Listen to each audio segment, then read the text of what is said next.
কিসের আমেরিকা, কিসের লন্ডন, কিসের আবার থাইল্যান্ড, দুবাইও তো কোনায় ধরি না।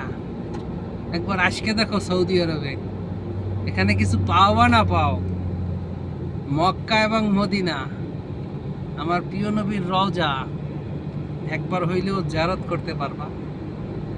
দুনিয়ার বুকে কে কতদিন বাঁচবা সেটা জানি না, কিন্তু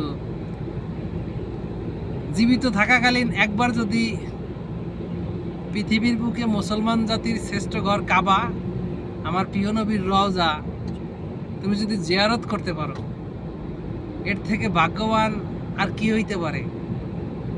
হইতে পারে তুমি আমার থেকে মাসে অনেক টাকা বেশি কামাই করো, কিন্তু একবার বুকে হাত দিয়ে বলো দি, কোনোদিন কি মক্কা এবং মদিনা আসতে পারবা?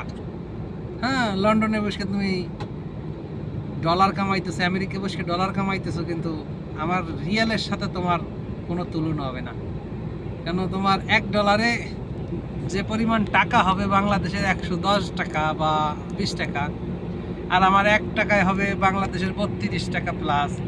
তার মানে অনেক ডিফারেন্স। কিন্তু আমার মনের ভিতর যে শান্তিটা আছে, আমার প্রিয় নবীর রওজা যখন মন চায় তখনই আমি বছরে 4 বার হইলেও যাইতে পারি, জিয়ারত করতে পারি। কবুল করার মালিক আল্লাহ। ওমরা হজ বা যাই যে নিয়ত করিয়া, কিন্তু গেলে যে জায়গা যে শান্তিটা, সেটা তুমি যাও নাই, তুমি বুঝবা না। তবে একবার হইলে চেষ্টা করো সৌদি আরবে অন্তপক্ষে ওমরা হজ করার জন্য আসার উদ্দেশ্যে। যে দেশেই থাও, সব দেশটাই আসা সম্ভব।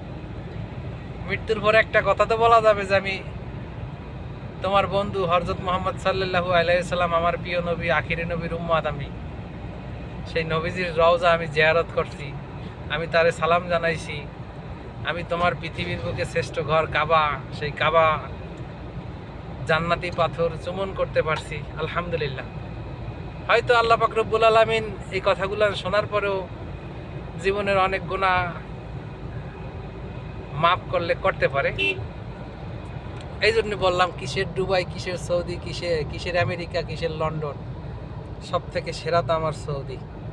কারণ এখানে আমার প্রিয় নবী ঘুমাই আছে, আর সেই প্রিয় নবীর দেশে আমি কাজ করতে পারতেছি। সেই প্রিয় নবীর দেশ থেকে টাকা পাঠাই, সেই টাকা আমার ফ্যামিলির মানুষে খায়, ছেলে মেয়ে খায়, আত্মীয় স্বজনে সকলে যে যখন যেখান থেকে আসে কম বেশি খায়। রিজিকের মালিক আল্লাহ। তবে আমার টাকার ভিতর বরকত আছে তোমার টাকার চেয়ে। আসো, একবার দাওয়াত রইল। যদি কেউ আমার পরিচিত কেউ আসো, অবশ্যই একটু যোগাযোগ করিয়ে আসবা। থাকা খাওয়ার দায়িত্ব আমার, ইনশাআল্লাহ। আসো, চলিয়ে আসো।